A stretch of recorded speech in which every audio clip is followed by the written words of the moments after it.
ถ้าเป็นคนเมืองแล้วบ่อู้กับเมืองแล้วจะฮื้อไผมาอู้ ซื่อสินทินล้านนา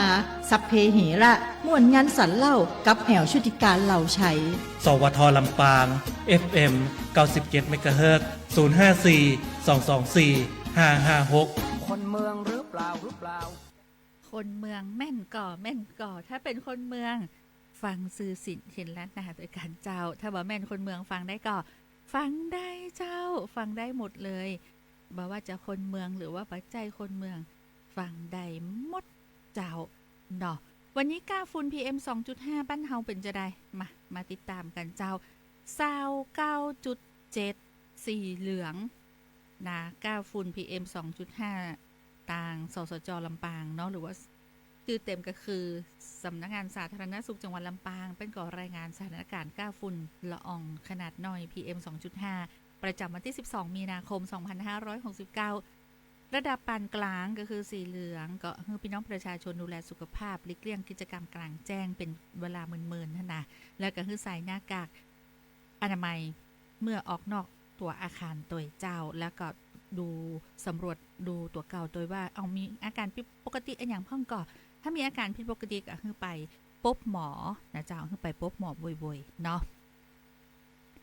คนทั่วไปออกกำลังกายได้นะแต่ว่าการออกกำลังกายเนี่ยก็บดีออกเมินกันแล้วกันเนอะแต่ภายที่อยู่ในบ้านก็ปิดประตูหน้าต่างบางคนว่าเปิดประตูหน้าต่างระบายอากาศได้เป็นช่วงนะในช่วงที่มีก้าฝุ่นสีเหลืองนี่นะเจ้ากลุ่มเสี่ยงออกนอกตัวอาคารก็ใส่หน้ากากป้องกันตัวเนาะ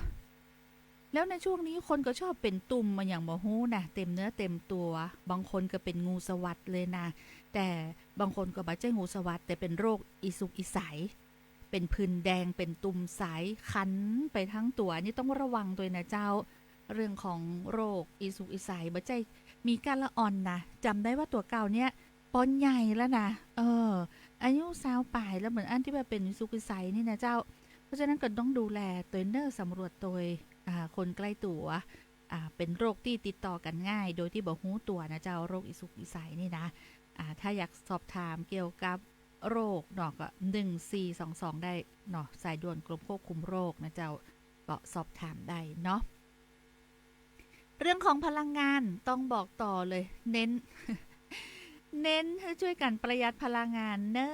บ่ว่าไฟกะบ่ว่าน้ำมันก็ดีนะทุกอย่างถ้าเราประหยัดได้ก็จะดีต่อใจเราก็จะได้มีความสุขอยู่กับพลังงานไปเหมือนนะเจ้าเนาะพลังงานนี่มีวันหมดนะถ้าเราบ่ประหยัดในการใช้พลังงานอย่างไฟฟ้าเนี่ยช่วงนี้ตะคืนฝนตกมาอากาศบ่ค่อยร้อนแต่ใดอีน่ะเราก็เปิดแอร์เฉพาะในเวลาราชการก็บ่กะเนาะเปิดแอร์26ถึง27องศาตั้งค่าคอมพิวเตอร์ Sleep Mode ไว้พ่องเนาะหมายถึงว่าเพื่ออย่างเวลาเราบ่ได้ใจเนี่ยเราออกไปที่อื่นหรือว่าออกไปกินข้าวตอนเที่ยงกะหรือพักหน้าจอเนี่ยเป็นห้องว่า Sleep Mode เนาะแล้วกับปิดไฟอุปกรณ์ไฟฟ้าที่บ่จำเป็นลงพ่องตัดนั้นเนี่ยมุมนั้นนะจ็อกนั้นแจงนั้นเราบ่ได้ไปเขาก็ปิดเฮียนะปิดคอมพิวเตอร์อุปกรณ์สำนักงานหลังเลิกใช้งานใช้บันไดแทนการใช้ลิฟต์ในระยะไกลเนาะขึ้นชั้น1ชั้น2ชั้น4นี่สบายมากนี่หลายคนว่านะบางคนบอกขึ้นไปแถวชั้น7เนาะก็ขึ้นได้นะมันก็ใช้บันไดแต่หัวใจจะได้แข็งแรงแล้วในเรื่องของน้ำมันเชื้อเพลิงเนาะน้ำมันเชื้อเพลิงเนี่ยก็ใจรถราชการเต้าที่จำเป็นนะเจ้าเดินทางร่วมกันคาพูเนาะอันนี้เป็นสิ่งที่แนะนำเลยต่างเดียวกันไปด้วยกันนะเจ้าแล้วก็เดินขึ้นบันไดเวลาที่เขาจะใช้รถราชการหรือว่าใช้รถส่วนตัวก็ตามแต่เขาก็ใช้เต้าที่จำเป็นนะเจ้าบริหารเส้นทางให้เรียบร้อยศึกษาเส้นทางคือดีถ้าหลงต่างเดียวโอ้เสียเวลานะเสียน้ำมันตัวนี่กะคุณผู้ฟังเจ้าน้ำมันกระสุนเสียไปตัวเนาะซื้อสินทินล้านนาส่งต่อก้าฝุ่น PM 2.5 วันนี้สีเหลืองเนอะในพื้นที่บ้านเฮานะเจ้าพี่น้องประชาชนก็ดูแลสุขภาพตัวนะในหน่วยงานภาครัฐบางหน่วยงานเป็นก็เริ่ม work from home นะแม้แต่รัฐวิสาหกิจเนาะตาม ข้อสั่งการนะเจ้าของนายกรัฐมนตรีที่บอกสั่งการให้หน่วยงานราชการและรัฐวิสาหกิจเริ่มดำเนินมาตรการทำงานจากที่บ้านในส่วนของงานที่บ่กระทบต่อการบริการประชาชนนะเจ้าอันนี้เป็นข้อสั่งการของนายกรัฐมนตรีเนาะแต่ว่าบางหน่วยงานเนี่ยที่ต้องบริการประชาชนเนี่ย work from home มาได้ก็ต้องปฏิบัติตามปกติเนาะคุณผู้ฟังเจ้าซื้อสินทินและนาอู้เอิ้นข่าวสารให้กับคุณผู้ฟังได้รับรู้กันเนาะที่ไหนฮ้อนพ่องที่ไหนเต้งมดแดงยังมีพ่องก่อเป็นปิดป่าได้ยังไปซ่อเต้งมดแดงได้ก่อเป็นห่วงคนที่ไปซ่อหากินในป่านะที่บัดใจว่าไปลักลอบจุดไฟเผาเนี่ยนะหมายถึงว่าบางคนที่ไปซีเต้งมดแดงกไปเก็บผักหวานเนี่ยมีผลกระทบพ่องก่อต้องปฏิบัติตามเนาะเป็นขอความร่วมมือค่ะก็ต้องปฏิบัติตามเจ้ากำปะเก่าเป็นว่าไว้คนเฮาใหญ่แล้วไผ่ท่ามาสอนนะที่หิดแมงจรไผ่สอนมันเต้นเนาะอันนี้เป็นได้ยินมาเมินแล้วนะในกำอูกำจ่าจะอีเนาะฮ้อนแต่ฮ้อนว่าฮ้อนจะอีหนีเข้าป่าดีกว่า บางคนหนีเข้าป่าไปพออันหยังเขียวๆในป่าอีเนี่ยไปบอกว่นใจแต่นะอีเนี่ยห่อเข้าใส่ถุงไปตัวใส่ถุงเข้าเนาะถุงเข้าหรือว่าสมัยก่อนนี่ถุงเข้าที่เป็นจะเหมือนกับถุงเข้าด่วนขนาดเนาะใส่ถุงไปลัดลัดป่าลัดเขาไปอีน่ะถ้าไปเตะห่อเข้าที่ไหนปุ่นอากาศขุนห้วยเนี่ยกับบ่ฮู้มันก็ค่ำๆแรงๆกับปีกมาบ้านใหม่มันก็ อันนี้เป็นวิถีชีวิตนะเจ้าแต่บางคนเป็นจ่าตัวเป็นว่าโอ้ยตุกแต่ตุกว่านี่จะได้หาน้องแอลอีนะคนมันตุกเนาะตุกแตะนะอีนะ ตุกแตะนะย้อนจกจะตาบ่มีไผเป็นว่าบ่ามาไหลมาค่อนนะจกจะตาได้บ่มาไหลมาค่อนเลยซ้ำหายซ้ำดีมีนี่เป็นก้อนแหมอีเนาะหวังช่วยหานฮอนแก่ตุกอีนะโอ้โหแต่กะเป็นบอกว่าบ่มีนี่ก็บ่มีหน้านะชีวิตเฮานี่นะบ่ฮู้วันหน้าเนาะอย่างจะตัวมาเฮาก็บ่ฮู้นะเจ้าก็คงเป็นไปตามกรรมที่มันเป็นจู้นะเจ้ามาเปาะมาจู้เป็นเงาเฮาเนี่ยนะเจ้าแล้วก็ตัวเฮาเนี่ยอันนั้นน่ะคือเป็นว่าเป็นกรรมเก่านะที่ทุกคนจะต้องจดใจเนาะว่ามันตึงนักแก่เนาะ มันตึงนักแก่อย่าแต่นะความทุกข์ความจนเนี่ยแปลงหน้าไปแวไผจะช่วยแก้บรรเทาเนาะล้มลง10เตี้ย20เตี้ยตายเผาเป็นว่าอย่างอันนะ แม่นก็ปีเจ๊กธนชากดมาละ กดไลค์มาขอบคุณจากนักเจ้าอยู่ที่ไหนก็ฟังได้เนอะแต่ว่าต้องระวังในเรื่องของฝนฟ้าอากาศโดยที่จะตกมาตามที่อุตุนิยมวิทยาเป็นได้บอกเนาะว่ามีฝนตก40%มีฝนฟ้าคะนองบางพื้นที่อาจจะมีลูกเห็บตกได้สายนี้จากที่ไหนตั้งได้ฮะเดี๋ยวก่อนเนอะคุณผู้ฟังเจ้าสวัสดีเจ้าสวัสดีเจ้าป้าแอวเจ้าขอบคุณเจ้าปัดส้มกับข้าวนึ่งได้กินนั่นแหละน้องล่ะเลี่ยมมากขอบคุณเจ้าเลี่ยมมากแล้วพี่น้อยย้ายกระซื้อแล้วย้ายมาเจอเป็นขายน้ำพริกพักนึงอย่างล้ำเห็นน้องพักน้ำพริกกินกับปลาเนาะเขานึ่งเป็นกระทูกนะน้อง10 บาทน้องนักขนาดย้ายกินไปแค่1 ส่วนน้อยกินไป 0.5 ส่วนโอ้ยแล้วย้ายกินพักย้ายก็หิวนะนึกว่าเป็นไอ้ซาดินนึกว่าจะขายโรตีจะเอาต้องไปกินโรตีนะย้ายหันไปเดินมาหน่อยย้ายแกงยืนเฉยๆแล้วเขาจะจำย้ายได้จำได้เหรอย้ายเจห้องนะวันนี้ย้ายจำย้ายได้ม่วนน้องม่วนย้ายไปเจอแม่ก้าการน้องกล่อมบ้าจางซื้อจำย้ายได้ฟังสวส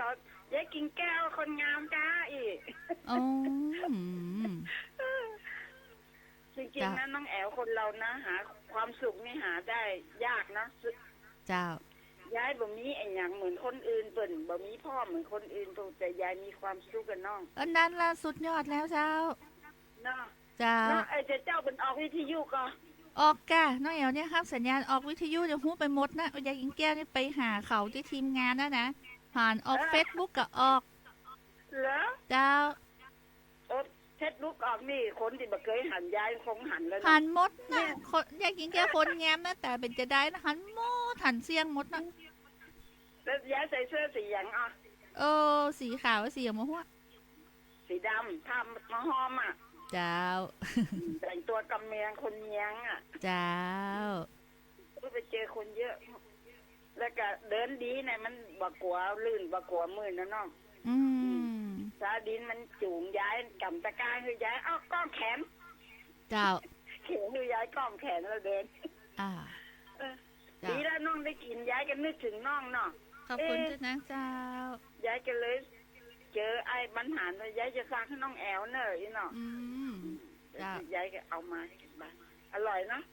ลอยขอบคุณจ้ะนะเจ้า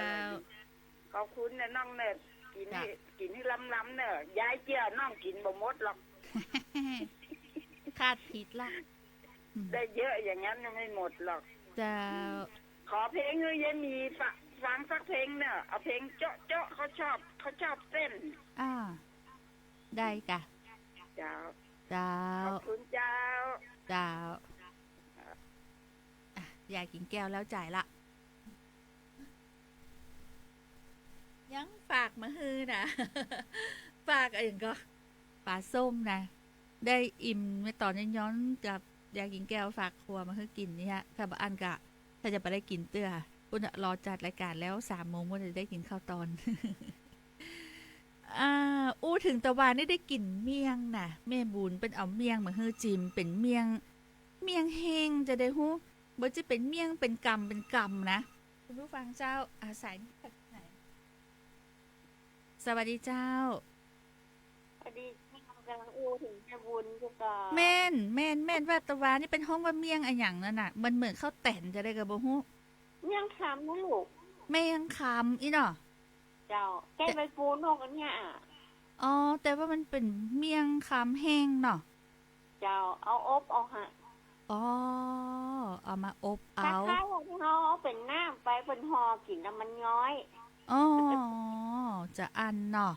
กะว่าจะเข้าแต่นกับบาใจอันหยังกับบาใจเป็นห้องว่าเมียงอันหยังนี่อีเนาะเมียง คำ เมียงคำเจ้าเป็นกำเนาะ เมาไพร ฮะ เมาไพร เมาไพร ถ้าข้าว่า อันไทยคือสมุนไพรเอามาทำอีกไง เจ้าอื มันใกล้อยู่ ม มันใกล้อยู่ เจ้า โอ้ยได้วิดีโอใหม่ฟังชัดมาก เอาประเดี๋ยวนี้ฟังวิทยุใหม่ที่ได้ไปตะวันเนาะ เจ้า โอ้เธอดีใจตัวเนาะ และขอโทรว่าเหตุการณ์เดี๋ยวพี่น้องแอมจัดรายการเดี๋ยวอู้กันเหมาะ โอ้ยเจ้าเป็นมากไปขึ้นแล้วนะไอ้บรรหารเป็นขีดไปขึ้นแล้วนะสวทเนี่ยไปหมุนไปที่อื่นนะเดี๋ยวมาเสาะหากันมาปะนะ มีกะที่เขาจะซื้อสัตว์ น่ะโห บอกว่าหนานว่าเตะออกเนี่ย เจ้าร อบเลิกจ้ะ น่ะ รอบเลิกมันมีเพลงฉันเห็นพูดหนึ่ง เจ้า มีข่าวตัวเองมีเพลงตัวเองน่ะ อืม อันนี้อย่างก็มุ้ยลืมไปละ นานเป็นฮือไปฟังสวท 3 ทุ่ม 4 ทุ่มเนี่ย เจ้า แต่3 ทุ่มมีฟังสวทกันน่ะ เจ้า แล้วก็ก่อยไปฟังอันนั้นที่หลัง ดู กล่อมทับ กล่อมรับเช้า ตอนสวทนี่มันมีเพลงอันนี้โหรอเพลงคาราบาวโหรอมันเต้นโจะโจะโจะโจะ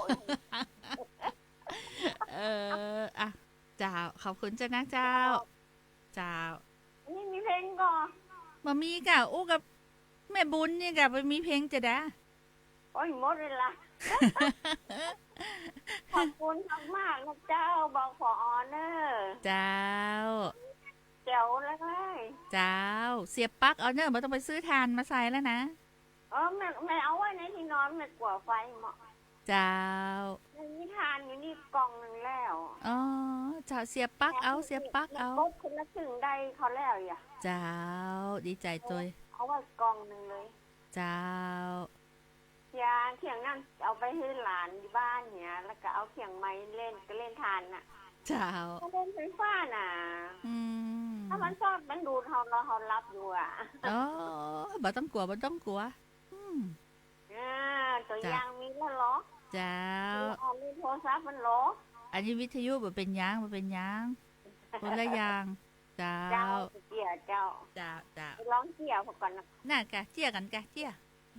คนเท่าเกี่ยละอ่อนได้กะ ได้กะ ได้กะ อืม เปิดใจเปิดใจ โอเคโอเค เจ้า จ้า แม่บุญเกาะค่ะ แต่ว่ามาครับวิทยุเป็นได้วิทยุไปเนาะ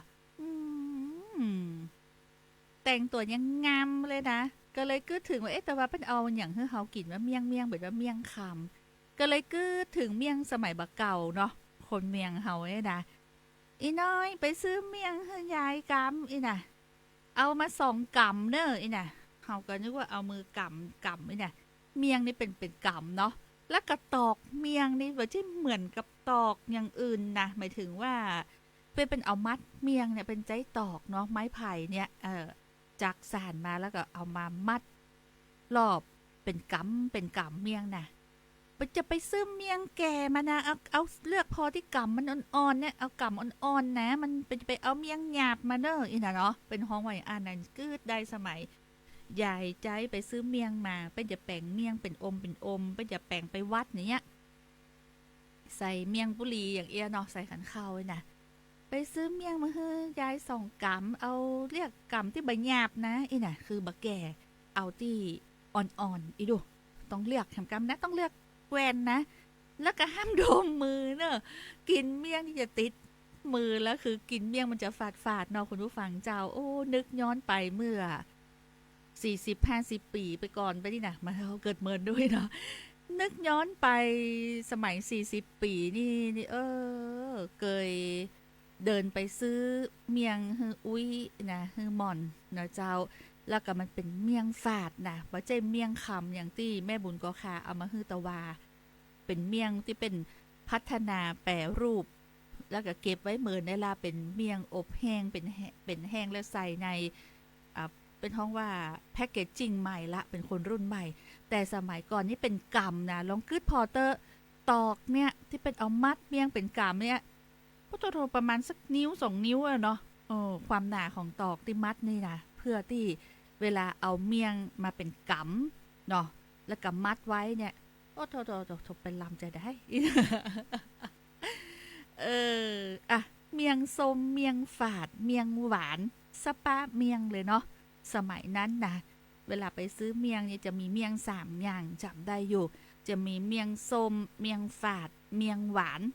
เมี่ยงหวานนี่พอกินได้อยู่ถ้าเมี่ยงฝาดเมี่ยงส้มโถอันนี้เป็นซื้อฮือปะอุ้ยซื้อฮือหม่อนนี่คือเป็นเอาไว้สูบบุหรี่ยี่โยแล้วก็อมเมี่ยงไปตัวเนาะอันนี้ก็เป็นเหมือนกับว่าของกินลำอยู่ที่คนมักเหมือนกันเนาะแต่ก่อนไปขายกำละกี่บาทบางคนยังจำมาได้ละสมัยนั้นที่ไปซื้อฮือนี่นะบางคนกำละกี่บาทแต่บ่แปลงนะแต่บ่เดียวยังมีให้กินก่อเมี่ยงจะ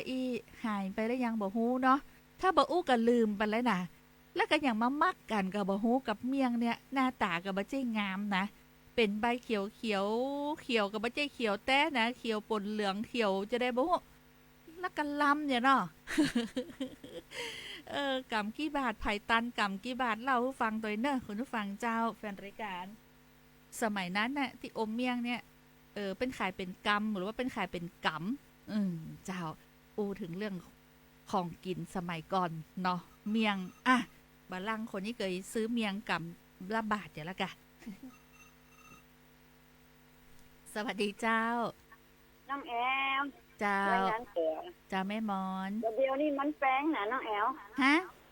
แต่ก่อนนี่มันจะแป้ง กำตะไดเดี๋ยว28 25ก่อนนะ ทำโมสั่งโคเหียเตอร์ ยังหวานนั่นนะกำแล้วจะ ถ้า ได้ เป็น ก็ ราคานี่ถ้าจะประมาณ20 กว่าบาทติดเมี่ยงตะซ่อนนั่นนะ เจ้า แต่ก่อนกำ5 บาทนะกระซ่อนนะ โอ้โถ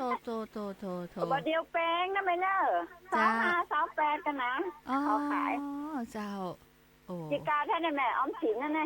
เจ้า จังไหนนะม นั่นน่ะบ้านแม่เพิ่นเอามาขายเป็นท้อ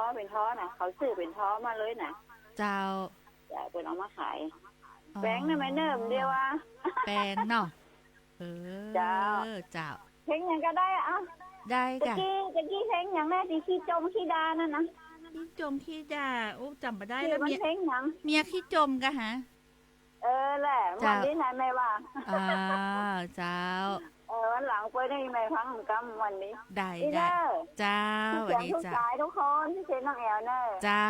สวัสดีเจ้า สวัสดีเจ้า เจ้า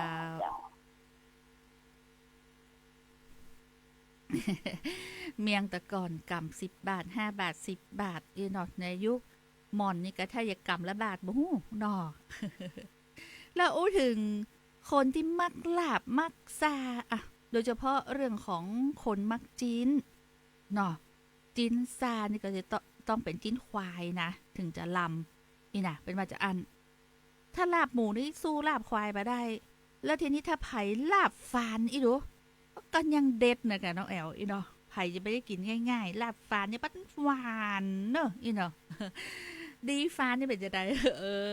อ่ะอันนี้คือของกินของคนมักเนาะโดยเฉพาะคำว่าลาบนี่ก็เป็นอันอย่างที่เป็นสิริมงคลเนาะคนเมืองเฮาเนี่ยมันก็จะเวลาเป็นมีงานมีการอันอย่างก็จะแป่งลาบอีเนาะขึ้นบ้านใหม่กับลาบจิ้นอีเนาะลาบจิ้นหมูลาบจิ้นควายก็ว่าไปแต่ว่ากินข้าวตอนที่ผ่านมานี่ไผ่ได้ไปกินลาบแล้วมีไผ่ใจสูตรองค์ลงควายนอนพ่องก่อ ถ้าคนมักลาบนี่นะแล้วก็ลาบนี่มันน้อยเนาะถ้วยหนึ่งนี่อาจจะบาเดียวนี้ถ้าจะแปลงบ่ฮู้60-70-100กับบ่ฮู้เนาะ3 คนนี่200พอกินก็หาอีนะองค์ลงควายนอนคืออันหยังไผ่ฮู้พ่อง สูตรคนมักลาบนี่นะองค์ลงควายนอนไผ่ที่ไปกินข้าวตอนได้ใจสูตรนี้ก่อสูตรองค์ลงควายนอนถ้าเป็นคนเมืองถ้าอู้กำนี้จะฮู้เลยเนาะแล้วถ้าหากว่าไปกินลาบหรือว่าซานี่นะลาบควายบอกอู้ถึงลาบหมูแล้วบ่มีคนมักนะลาบหมูนี่หนูแอบกินขั้วสุกแล้วนะลาบควายบางคนกินลาบดิบดูลาบดิบจะเป็นลาบเลือดนะลำปางนี่ต้องใส่เลือดเนาะเลือดสดๆนี่นะแล้วก็จะต้องมีอะไรอย่างมีผักที่เป็นผักอันอย่างผักขาวตองเนาะได้ผักขาวตองเป็นจู้หำกาไว้นะแล้วกับบาลิบไม้ที่อย่างก็ลิ้นฟ้าเนี่ยบาลิบไม้เนี่ยนะดองแหมกำแล้วกับดองพริกแดงเนาะดองพริกแดงบางคนดองอันนั้นคุณผู้ฟังเจ้าดองอันนั้นคืออย่างดองดอกข่าป้าโทใส่ในตู้เย็นถ้าน้องแอมก็ดองไว้นะแต่ว่าตัวเองกับบัจเจได้จะมาลาบมาซาอย่างนั้นแต่หั่นดอกข่างามกับดองไว้เผื่อไผมาลูกหลานเนาะลูกหลานมาอย่าไปจัดซาจิ้นจัดอย่างเอามากินเอ็มจัดลำเนอะดอกข่าดองไว้นี่นะเจ้าอันเนี้ยเป็นเรื่องของคนมักเนาะบางคนก็เอาพักนอกเนอะพักนอกคือพักอะไรอย่างกำเมืองวัลกรรมมาแหมละ พักนอกแอมตัวนะแล้วลาบก็ต้องลาบขมๆนะบะขมบะกินเนอะนี่นะดีแต้นี่มันน้อยเนาะมันจะมีดีที่เป็นดีวิทยาศาสตร์ดีบะแต้นี่เนาะ สร้างความขมคือลิ้นของเขาได้อีนะองค์ลงควายนอนคืออันยังข้ามแม่ตอนนี้ไผ่ที่บอกว่าสุดแฮปปี้มาแล้วเจ้าสุขใจสำราญอีนะ กินข้าวตอนมื้อเที่ยงกับองค์ลงควายนอนหลายคนบอกว่าบัตตานละอีนะบัตตันอันนั้นอันนี้นะถ้าไปกินกับเจ้าหมูคนนั้นนี่นะถ้าใจสุดองค์ลงควายนอนทนยังกับปุ่นเวิร์กไปเกิงถ้วยละอีนะว่า เลียมหมับเนาะอันนี้เป็นเทคนิคในการกินลาบเนอะคนเมืองนะเจ้าองค์ลงควายนอนนี่ต้องแป่งใหญ่ๆถ้าแป่งมันใหญ่เนี่ยก็คือบัจเจองค์ลงควายนอนละเนาะอันนี้มันเป็นเสน่ห์ของภาษาล้านนาแล้วก็เป็นเทคนิคแล้วก็มีแต้โดยนะคำว่าองค์ลงควายนอนกับมีที่มาที่ไปแล้วเป็นกับแป่งฮือหันตัวมันก็คนเมียง คนเมืองล้านนาจะหู้จักเลยองค์ลงควายนอนเนาะ หรือเปล่า ถ้าเป็นคนเมืองแล้วบ่อู้กับเมืองแล้วจะฮื้อไผมาอู้ ซื่อสินทินล้านนาสัพเพเหระม่วนงานสันเล่ากับแหวชุติการเหล่าชัย สวทลำปาง FM 97 เมกะเฮิรตซ์ 054 224 556 คนเมืองหรือเปล่าคนเมืองแม่นก่อถ้าเป็นคนเมืองก็ต้องอู้เมืองแกว่นเนาะถ้าบัดใจคนเมืองแล้ว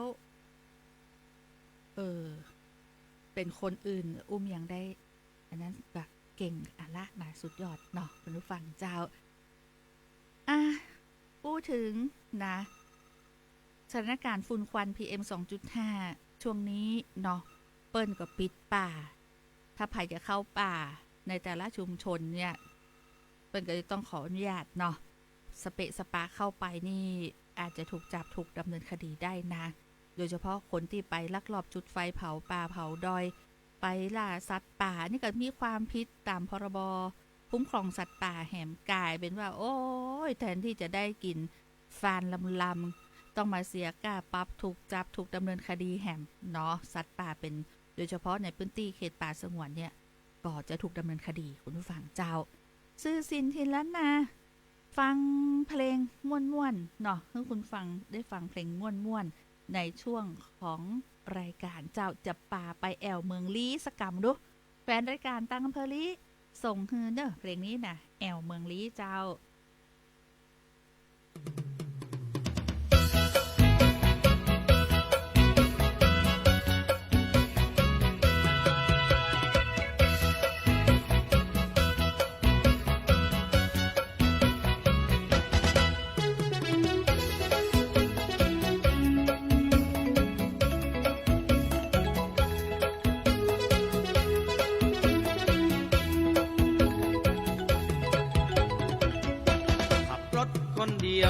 ไปเที่ยวเมืองลี้เพื่อนเรามีที่นี่มากมายผ่านป่าสร้างบ้านหงตรงนากว้างใหญ่ถึงแม่อีไฮแวะซื้อเห็ดหอบผักหวาน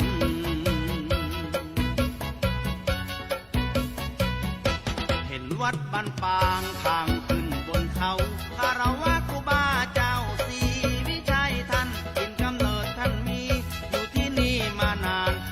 เคารพกราบกรานนักคุณแห่งล้านนา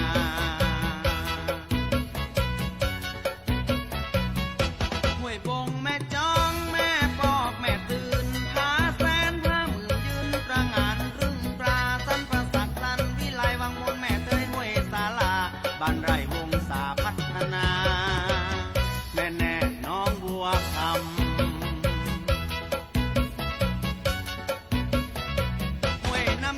ป่าไผ่ลายตาห้วยแหนไออยากมีแฟนคนบ้านดงสักงามกราบผู้บาข้าวปีที่วัดผาน้ำบ้านป่าชีมวนลำเลยลวดจ่ายกาดวันเสาร์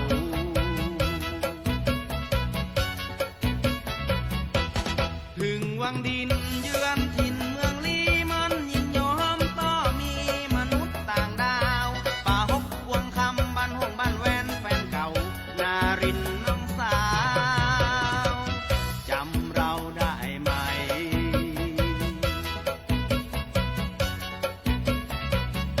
บ้านกลางปางตานป่าคาดงดำทำเมืองบ้านปูรุ่งเรืองบ้านบวกห้วยอาศัยช่วง3 ปีบ้านหัวพาลาดแม่วางนากลานาใสห้วยต้นนาเลี้ยงกะเรียงไทยเคารพศรัทธาครูบาวง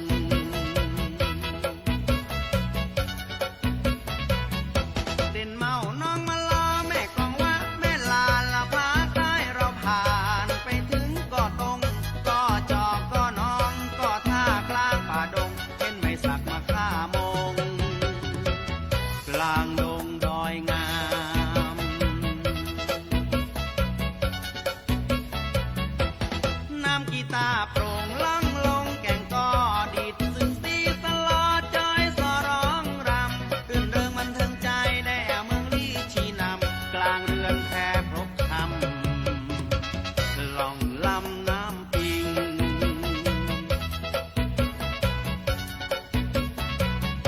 ด้วยนักพักกายได้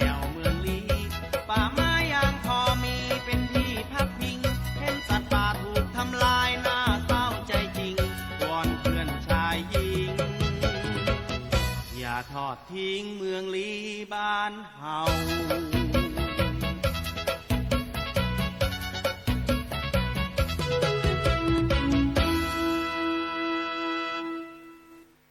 แม่มอนตอบมาว่าพักนอกคือพักอะไรยังเองนะใบบัวบกนั่นแหละ ถูกละเป็นรายการอู้มาตั้งแต่เจ้าบอกว่าขอเพลงอะไรอย่างก็จะต่าวันเกิดมอบเพื่อแม่หลวงเมนูบ้านไม้นาแขมตัวเนอร์อีนะวันนี้วันเกิดเปิ้ลอีนะได้กะจะต่าวันเกิดเปิดในช่วงซื้อสินทินและนาบ่าย2 ถึงบ่าย 3เนี่ยขอถูกละถ้าก่อนในช่วงเช้านี่เปิดคือมาได้เพราะว่าอย่างเป็นเพลงลูกทุ่งเนาะ เปิดบทเพลงนี้เปิดได้อย่างแน่นอนนะเจ้าวันนี้ขอบคุณจัดนักในการติดตามรับฟังเจ้าวันอย่างก็ที่14วันเสาร์นี้นะเจ้าไผ่ที่จะไปร่วมงานแม่มอนเจดีซาวก็บอกว่าแม่ก็จะไปนะที่มีการอัญเชิญนะเจ้ามีการอัญเชิญพระรูปพระเจ้าอนันตยศปฐมกษัตริย์แห่งเขตลังนครไปประดิษฐานเนาะที่วัดพระเจ้าตันใจตำบลต้นธงชัยอำเภอเมืองจังหวัดลำปางนะเจ้าซึ่งก็จะนำจากค่ายสุรศักดิ์มนตรีเนี่ยไปประดิษฐานที่วัดพระเจ้าตันใจนะเจ้าในวันเสาร์ที่14มีนาคมนี้เนอไปร่วมพิธีกันได้เลยนะเจ้าพี่น้องเจ้าลำปางเจ้าวันนี้ขอบคุณแจ้นักนะเจ้าต้องนำรายการจากลาแต่เพียงเต้าอีเจ้าขอให้มีความสุขนักเนอสวัสดีเจ้า